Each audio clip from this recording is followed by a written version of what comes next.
Бул китапты мектеп кезинде окугам. Өтө керемет китап, мага ұнайды. Барлыктарыңызга осы китапты окууга кеңес берем.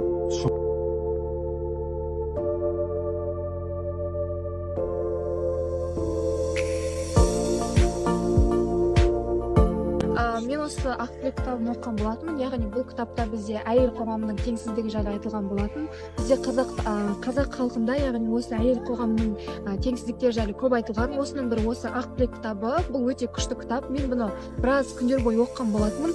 Бұл жерден түйгенім осы қазақ әйелдерінің тағдырының соншалықты қиын болғаны, яғни олардың ер адамнан соншалықты төмен болғаны жайлы білген болатынмын осы кітаптан.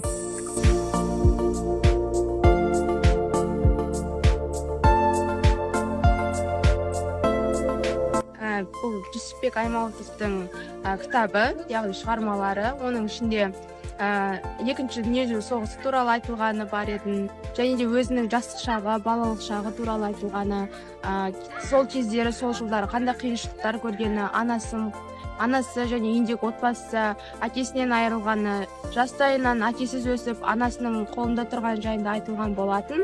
Мен оны оқыған кезде көптеген ойлар түйдім, өзімнің өмірге деген көзқарасым өзгере бастады, өмірдің құндылықтарым өзгерді.